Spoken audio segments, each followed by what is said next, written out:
नमस्कार, मैं आशुतोष श्रीवास्तव। डॉक्टर सर्वपल्ली राधाकृष्णन ने कहा था, हमें मानवता की उन नैतिक जड़ों को जरूर याद रखना चाहिए जिनसे व्यवस्था और स्वतंत्रता दोनों बनी रहे।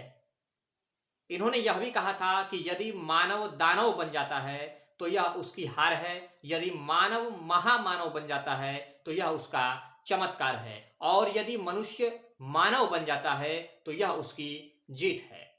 यह रिपोर्ट इन्हीं पंक्तियों के हवाले कुछ खास है।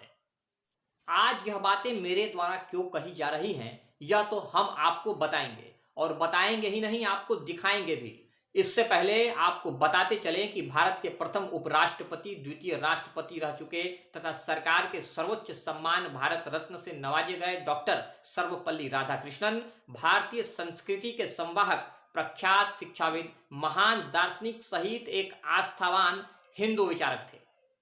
लेकिन बड़े दुख के साथ एक घटना को लेकर यह कहना पड़ रहा है कि जिस शिक्षक की जिम्मेदारी इनके लक्ष्य कदमों पर चल एक गुरु का सम्मान बरकरार रखना है, विद्वता के प्रकाश से संस्कार और समाज को जीवित रखना है, वह अनैतिक कार्य गतिविधियों में शामिल हो देश के बड़े रत्नों और विचारकों को गहरा ठेस पहुंचा रहे हैं, तथा ऐसे कर्मों के नतीजे विद्यार्थियों के सामने पुलिस संवैधानिक अधिकारों की सीमा लांघ एक शिक्षक को शिक्षा के मंदिर में घुसकर ना सिर्फ पीट रही है बल्कि छात्र छात्राओं के सामने गंदी गालियां दे रही है।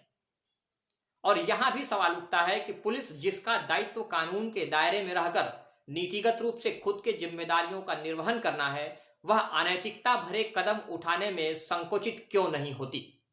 यहां रुकते हैं। अब आपको देखना चाहिए वह वीडियो जिसमें मानवता, नैतिकता केवल विद्यार्थियों में दिखाई पड़ रही है। इसके बाद सब कुछ अनैतिक नजर आ रहा है, क्योंकि कोरोना काल में गुरुजी आदेशों को ठेंगा दिखा कोचिंग चला रहे थे और पुलिस अपने अधिकारों को ठेंगा दिखा छात्र छात्राओं के सामने गुरुजी की पिटाई कर रही थी।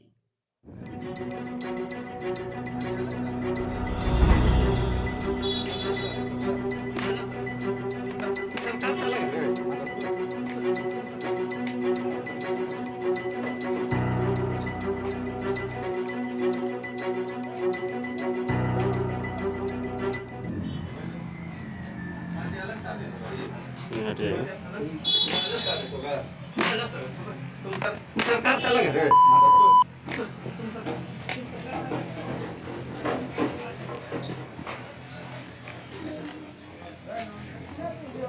तो देखा आपने, बिल्कुल मामला गंभीर है। यहां हमें शिक्षाविद, महान दार्शनिक, भारतीय संस्कृति के संवाहक की वह पंक्तियां याद आ रही हैं जिसमें बतौर सुझाव एक संदेश था, जिसमें लिखा था कि मानवता की नैतिक जड़ों को जरूर याद रखना चाहिए, जिसमें लिखा था कि मानव दानव बन जाता है तो यह उसकी हार है, यदि मानव महामानव बन जाता है तो यह उसका चमत्कार है, यदि मनुष्य मानव बन जाता है तो यह उसकी जीत है। हमें लगता है कि जो वीडियो तेजी से वायरल हो रहा है, जहां से भी सामने आया है, उसमें एक पुलिस या प्रशासनिक पदाधिकारी के रूप में मनुष्य, गुरु के रूप में एक मनुष्य जरूर है, पर यह मनुष्य से मानव नहीं बन पाए हैं। इन्हें पुलिस पदाधिकारी, शिक्षक तथा वगैरह वगैरह बनने से पहले नैतिकता के भौतिक जड़ों को याद रखने वाला मानव बनना चाहिए। हमें लगता है, और आपको भी जरूर लगता होगा, कि शिक्षक पर गाइडलाइन के उल्लंघन आरोप में विधि सम्मत कार्रवाई तो होनी चाहिए, पर जो सिविलियन शिक्षक पर दनादन कोड़े बरसा रहा है,